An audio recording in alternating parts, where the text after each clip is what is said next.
Steam is a digital storefront for PC games, and there are a lot of them. They also have crazy good sales all the time. Sales so good, I feel inclined to buy games I don't even really want, but it's kind of like, this sale is just too damn good. That's how I end up with this many Bioshocks. Like, come on, the first one's the only really good one.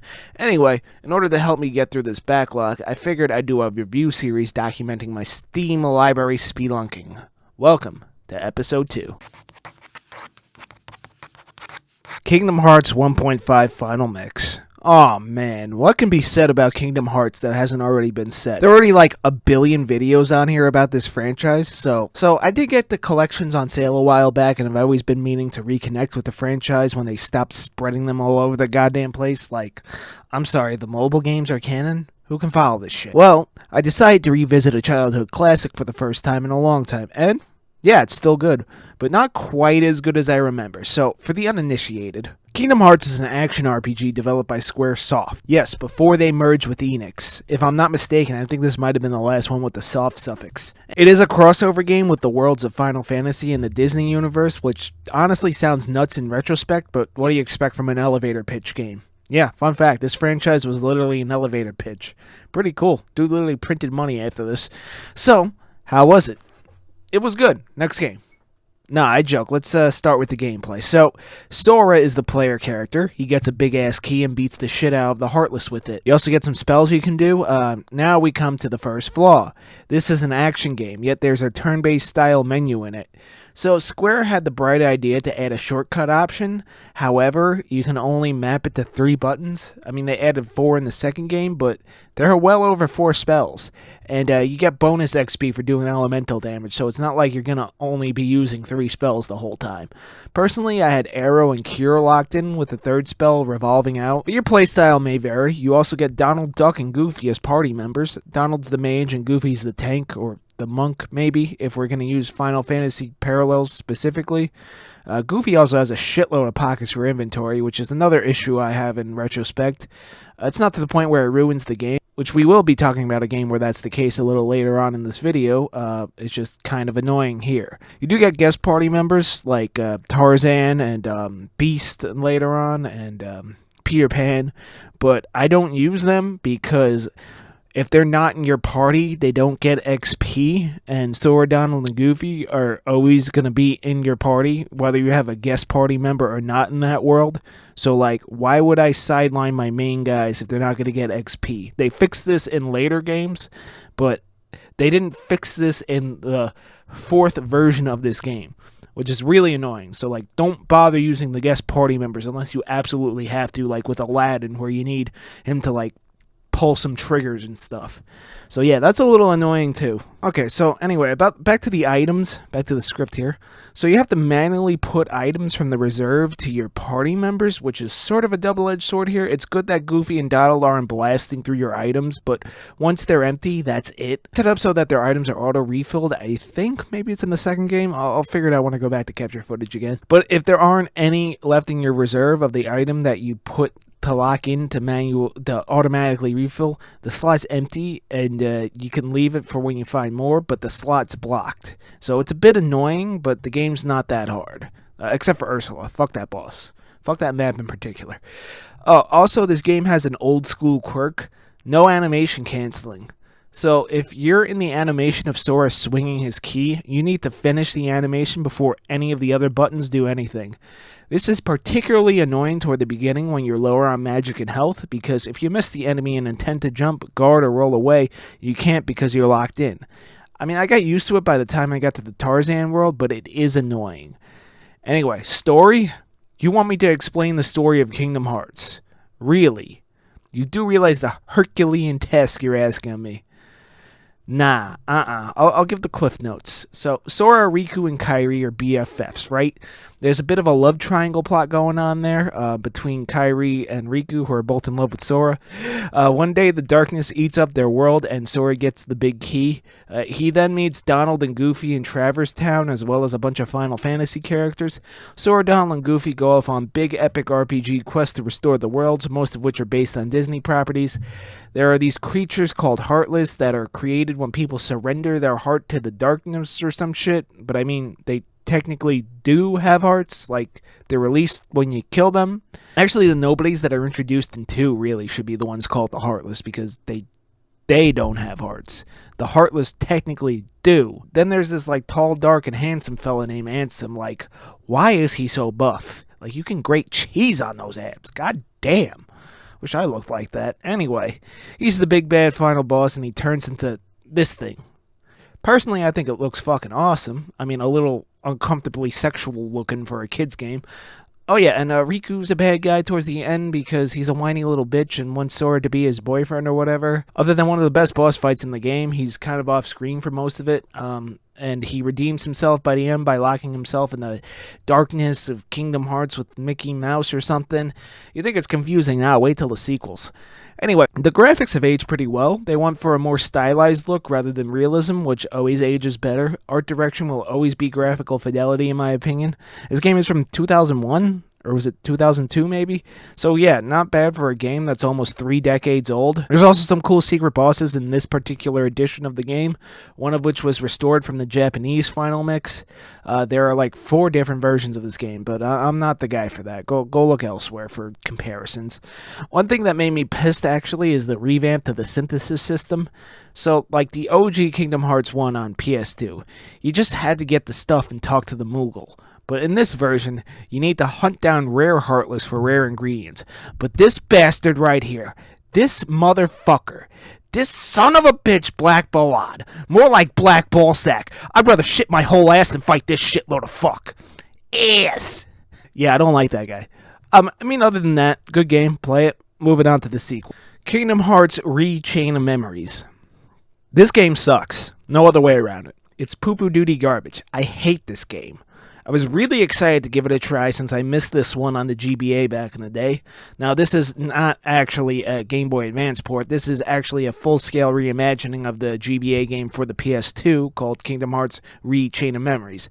The Re, of course, standing for But honestly, that's the best word for this game design. So instead of whacking shit with a key or having party members, there's a card system.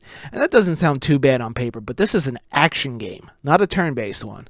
You need to stack your deck with cards in order to just do basic attacks. You can use them for spells, but you're not going to come across a lot of them at the beginning of the game, which actually makes this one of those games that's harder at the beginning, which I hate that.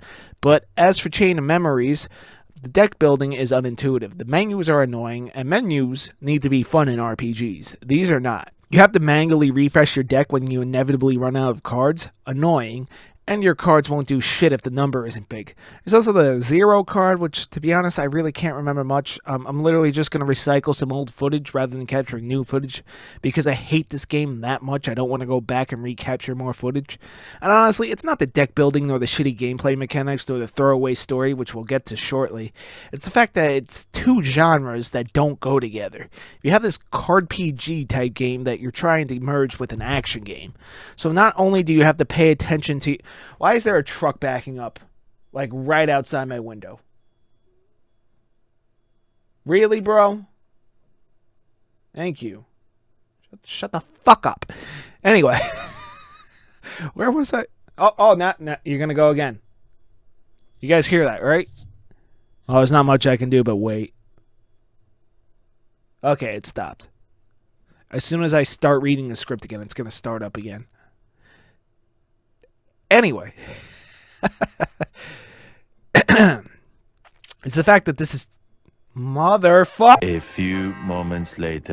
It's the fact that it's 2 genres that don't go together. You have this RPG type game and you're trying to merge with an action game. So not only do you have to pay attention to your own deck in the corner, but also the enemy's deck, as well as constantly be paying attention to the battlefield so you don't get hit by enemies and can get pickups. My attention is too divided. There's literally too much shit going on. Now, maybe I'm just getting old, but I would have probably enjoyed this game way more if it was turn-based. It's just too much to keep track of. I don't know. I guess I'm just old.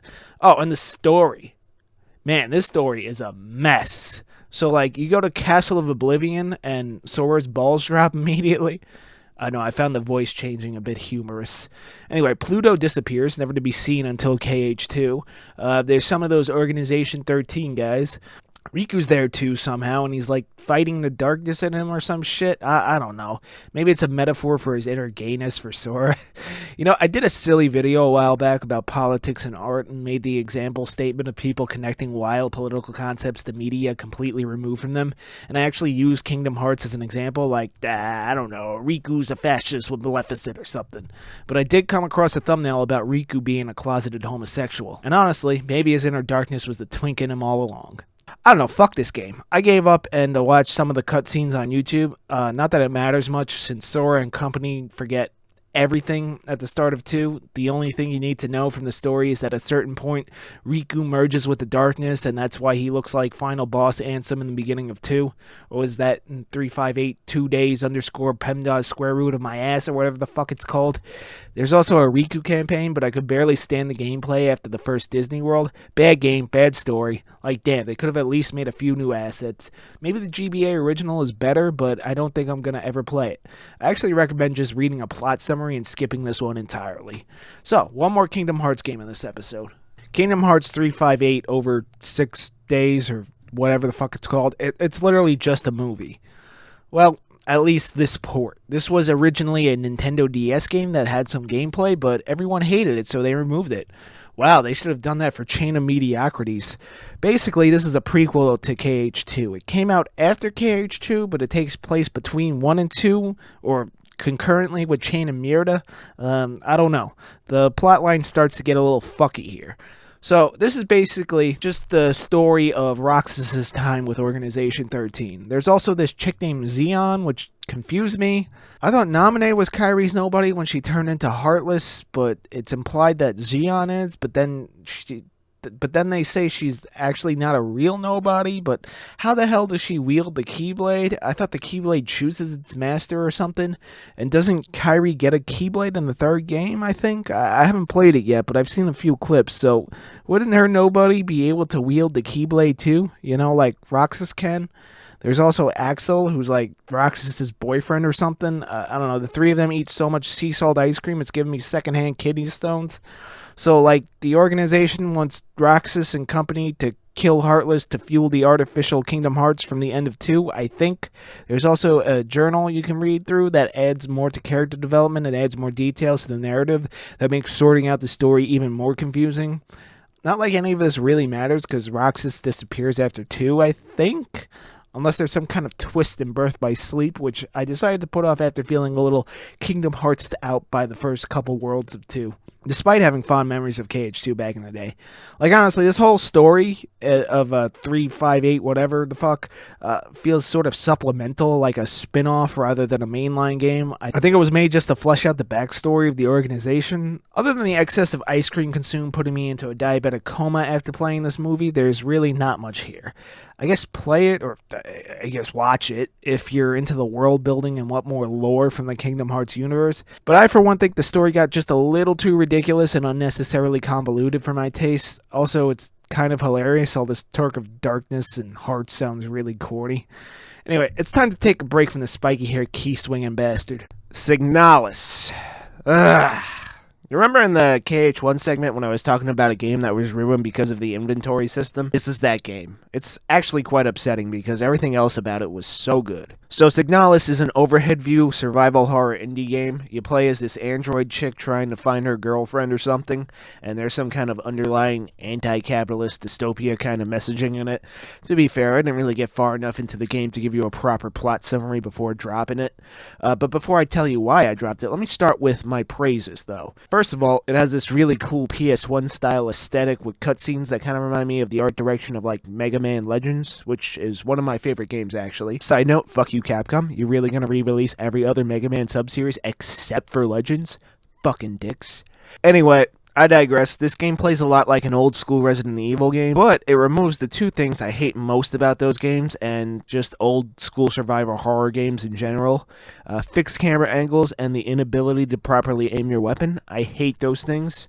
I mean, you got these boomers on YouTube going, dude, the shitty camera makes the game more immersive because you can't orient yourself properly or even see what's coming on the next screen. Bad controls is good gameplay. Yeah, and the inability to aim is frustrating because not every shot hits the weak points, you know? So, None of that garbage here, alright? You YouTube boomers can fuck off. You're wrong. Anyway, the atmosphere in this game is amazing, alright? It's set in the distant future in some faraway planet. It really feels like you're completely isolated on this planet built on a desolate planet. It gives me serious, like, alien vibes. As far as controls, they work as intended. There's also this cool radio mechanic built into the puzzles that I like. This game has a lot of puzzles, which is probably my favorite aspect of survival horror outside of the environmental storytelling. The bosses suck, though. But honestly, most survival horror games have shitty bosses. I really don't think survival horror should even have bosses, but that's a bit of a hot take coming from me. Debate it in the comments, why not? Oh, this game also has those, like, Crimson Head type enemies, like in the Resident Evil 1 remake, which is the most adjacent comparison I can make. Like, you can take down enemies, but if you don't burn their bodies, they'll eventually get back up, which also makes you really calculate which enemies to burn and which enemies to run past. Like, just make sure you save all your thermite for the first boss, or else you're gonna have a bad time like I did. So after the second boss is when I gave up on this game. So you know how in some survival horror games you'll eventually get a bit of an inventory expansion? The closest thing this genre has to an upgrade system? Yeah, well, either I missed it or this game doesn't have that, which I don't think it does. So you kill the second boss and then you lose your map, which makes navigating excruciating, especially considering that you can't draw your own, because certain doors will actually lead you to the opposite side of the next screen. That sucks. One thing I liked about the puzzles is that at certain points I literally had to take out some pen and paper and write notes to solve them, but if you're going to take away the map, at least keep it consistent so I can draw that too. And worst of all, the limited inventory. Shitty inventory systems can literally completely ruin a survival horror game. See Resident Evil 0. You only get 6 slots. That's it. You clearly need at least one weapon with ammo taking up the second slot. You need 6 fucking keys for the door that took forever to find because of the lack of a map, and the item box is back in bumblefuck. Not to mention there are more enemies, some of which are stronger types, coming at you at this point, so it'd be smart to take some thermite to strategically burn bodies, and potentially another stronger weapon with ammo if you have it. 5 slots taken up, 1 spot for 6 key items that you have to keep jogging back to the item box to get. It's exhaustingly tedious and annoying. I don't know, maybe I'm just bad at survival horror. It's possible. I only play the genre casually, but this sheer amount of backtracking, plus needing to completely memorize the map, made me just turn this shit off. And I was only playing on normal difficulty.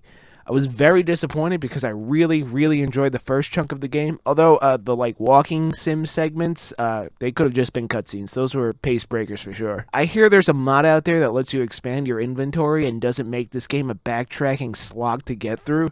So if I ever decide to revisit it, I'll be doing it with that mod. But it's a shame. This game could have been the best one in this video, but shitty inventories kill horror games.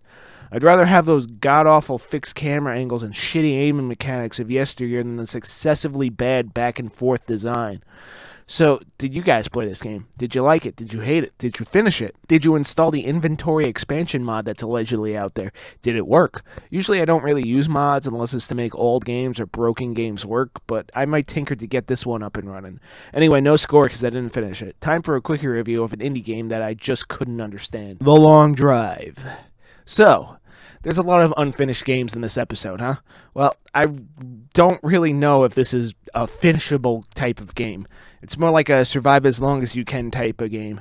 I'll be honest with you, I literally don't understand how to play this game. I'll admit I usually default to a controller when playing games. I mean, I did grow up playing on consoles, so games that are locked to keyboard controls always don't necessarily feel as fun to play.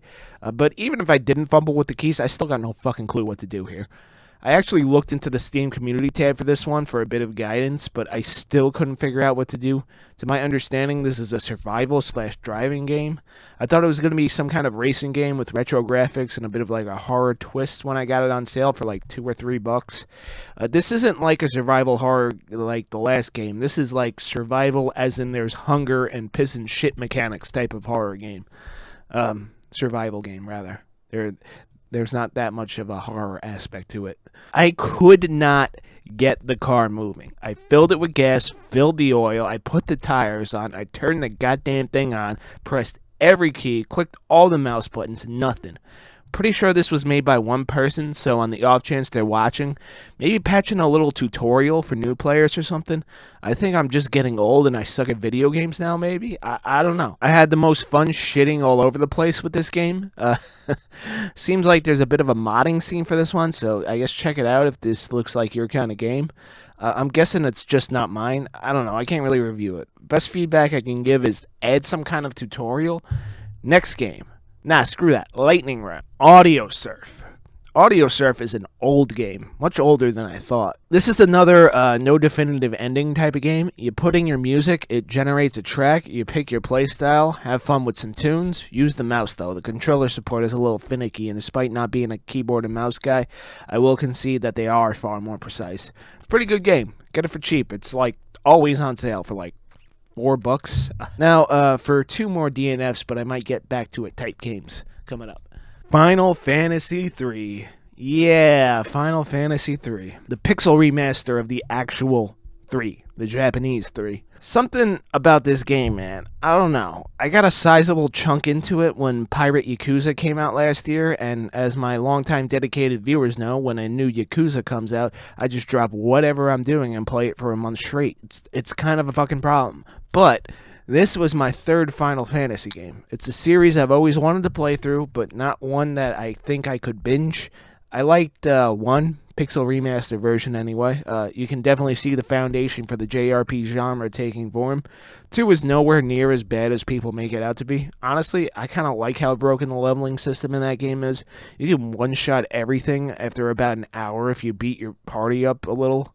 Ambitiously darker story for the time, too. But FF3, I don't know, it just didn't click with me. I did get to the second island, or floating continent, in the first playthrough, but it was such a long time before I got back to it, I decided to start over. And by the time I got to the Gnome Forest area, I was like, I don't need to finish this game. Hell, I don't even need to play these games in order. They're anthological, technically speaking, anyway, so I dropped it. I don't know. I might come back to it eventually, but something just didn't click. I don't know. I do want to eventually get to 6 and 7, because those are fan favorites, you know? Oh, and 10, 10 too. Those are definitely the ones that stand out the most when I see discourse about this franchise, so I don't know. We'll get there eventually. I'll get through them eventually. Okay, now to review the next game in 3 sentences or less. Psycho Dream is a re-release of an old Super Nintendo side-scroller, and it's so fucking hard. So hard, in fact, I can't beat the first stage. Again, maybe I'm just getting old and I'm preferring stuff like JRPGs where you gotta think more than have good reaction times. Shit, this is more than 3 sentences now. But I do want to add, I like how it looks sort of unique for its time. Check it out if you like retro bullshit hard games. I appreciate them re-releasing it. I tell you, publishers would make so much more money if they just re-released their old games and, like, you know, the deeper cuts, not just the classics. Capcom. Anyway, time for the replay segment.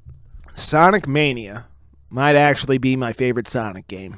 I haven't played every single one, but I have played a lot. I can say this is absolutely the best 2D Sonic game, because it is. This game, bro, I can play this game anytime from start to finish. It is so fucking perfect. I might be biased because my earliest gaming memories are playing the original Sega Genesis trilogy. You know, back on the actual Genesis on an actual CRT. Bet you guys didn't think I was that old, did you, huh? I'm practically fucking geriatric at this point. Anyway, this game should have been called Sonic 4, but, well, that won't ever nor ever did exist. Nope, never happened. Maybe I'll replay Sonic 4 for episode 3 of this so I can have the biggest crash out of my career. Maybe. Anyway, Mania, this game fucks, bro. Right? Isn't that the phrase the young bucks are all saying these days? I don't know. Sounds kind of dirty. Anyway, Sonic, Tails, Knuckles, Ray, Mighty, left to right, going fast. Pixel art makes my eyes come. The music makes my ears come. The story makes my brain come. You've come. I mean, I knew you would come, but you've come. I have come. Yeah. It's fucking perfect. And they added the entire, well, okay. It's almost perfect. The problem is they put 2 levels from every classic Sonic game, except for one. They only put Green Hill in there. They picked 2 from CD. They put Stardust Speedway, which is objectively the best level in that game, and they unfortunately put Metallic Madness, which the problem with Sonic CD is that game has the worst fucking level design in Sonic history, but that's a debate for another time. But yeah, other than that inclusion, yeah, it's a fucking perfect game. And they added the entire Encore mode a year after it came out. This game literally pulled Sonic out of the Dark Age. The Sonic team made forces and fucked everything up again. I'm swearing a lot in this segment, aren't I? Well, it's Sonic. I'm very fucking passionate about this franchise. You know, something about just running around Green Hill Zone and exploring all the paths really tickled the creative nerves in my brain, and I swear the first thing I ever have a memory of drawing is this blue bastard. Anyway, 11 out of 10. Fuck you, Sega, for doing Superstars instead of Mania 2. Next game in the replay section. We got 2 today. Super Meat Boy is a tough-as-nails platformer and the quintessential indie game. They even made a documentary about it called Indie Game. Oh, that's why they call it that. Oh, that also has the Fez guy in it, but you can skip his parts. Anyway, Meat Boy needs to save Bandage Girl from Dr. Fetus. Wall jumps, spikes, sharp edges, fans, all the hallmarks of a rage game. This game practically put the Let's Play genre of YouTuber on the map, because people like to see other people get mad. Kind of fucking sick if you really think about it, huh? Anyway, this technically qualifies into that whole rage game territory, but it's never unfair. It takes a certain finesse and concentration to get good at this kind of game, and when you get good, it's awesome. My gameplay area isn't that great because I haven't played it in a long time, but I do remember this being the first game I bought on Xbox Live Arcade way back in the day. The 360 is 20 years old now. It's retro. I am aging. I'm gonna get the arthritis. Fuck. Good game. Play it. One more, and one that I have yet to finish, but I'm working my way through it, because it's long. Metaphor Refantazio is a JRPG by Atlas of Shin Megami Tensei and Persona fame. And man, is it awesome. This game is practically Persona Fantasy, with adult characters. Your party is actually adults. Young adults, but adults nonetheless. So, I actually did briefly talk about this game in my New Year's Eve special. Check that out if you like Q&A style segments. But I was just starting the game. So, I'm actually going to be recycling the footage. So, apologies if I'm a little bad here. I was like towards the beginning of the game. Because the 4th party member is actually kind of a spoiler for the story. So, where to begin? Story. Well, I haven't quite finished the game yet, but hopefully I can do it before Yakuza Kiwami 3 comes out. I mean, I just got the 5th party member, so I don't know how much more of the game's left. I mean, I think how long to beat said about 80 hours. I think I'm about halfway. Anyway, I can give you the gist of the story. So, the king is killed by this dude called Count Louis, and literally everyone knows it. You play as one of the last Elda, a fantasy race of this world. There's a lot of fantasy races. They call them tribes, because I guess they can't say race. I don't PC bullshit. Anyway, you, the protagonist, the last Elda here, are on a secret mission accompanied by a fairy companion to assassinate Louis and break the prince's curse, because Louis in the past had put a curse on the prince, but the public presumed him dead. You'll build a party along the way and get personas, archetypes to battle. After the super long tutorial segment, like a little too long, Atlas, you'll be competing in an election to see who will take the crown as the king's successor. There's a few overarching themes in the story, like, racism bad. Yeah, it's a little too on the nose, Atlas. Could have been a little bit more subtle with that. But there are also themes of grief throughout, especially in the social links. Follower events. I can't say if the story reaches a satisfying conclusion, because I still haven't beaten it yet. But I am engaged with the characters and world, and I can say that Katharina here made me go, well, guess I'm a furry, man. Anyway, gameplay plays a lot like Atlas's other RPGs, but it's a smidge different. Every character can change their archetype, which comes with different skills. This is awesome. It's basically a job system, and you can mix and match till your heart's content. My main lineup that I fall back on is Mage, Healer, Knight, Thief/Faker, going back and forth between the two. But this might be suboptimal, as I'm like 45 hours into this JRPG. I don't know, there might be different configurations. It's an Atlas game, so you already know the soundtrack slaps harder than an alcoholic stepfather 10 buds deep. The presentation is anime, so of course I switched the audio to Japanese because dubs just sound bad, objectively. Actually, John, Cowboy Bebop and Black Lagoon have good dubs. Bro, those are both like 2 decades old now. You can't name a good modern dub, can you? Or are you just trying to deflect your inability to read fast, Anyway, Let's throw that debate to the wayside. So when you exploit an enemy's weakness in this game, you get an additional turn. You get a blinking turn icon. It actually took me a while to figure this out because the game didn't really explain it good. Your solid turn icons can be passed without losing a turn. So say you want to switch to a party member that can buff or debuff first, you can do that. But if you pass a blinking turn icon, you lose that turn. Oh, there's also a row mechanic, but just put everybody in the back row. In the back row, your defense is buffed and your regular attacks are debuffed. But if an enemy ambushes you and goes first, it's better to have your defense up. You can switch rows during your turn, which means you should be in the back row 90% of the time because it doesn't affect magic, which you'll more likely than not be using a lot. It's a really good game, but apparently underperformed in Atlas's sales forecast, most likely due to the re-release bullshit that everyone's tired of. Pretty sure it's Sega, who I think technically owns them, I don't know, I'm actually a little confused about that. Told them to stop it, get some help, but a lot of people missed the announcement. So everyone who's waiting for the gold, the royal, the reload, whatever suffix they add, I don't think they're going to do that this time. I think they're done with that.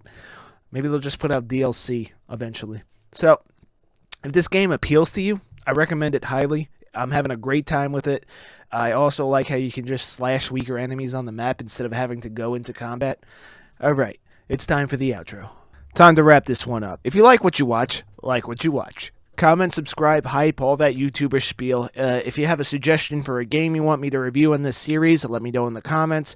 Or you can recommend one I already have as I scroll my Steam library for you here.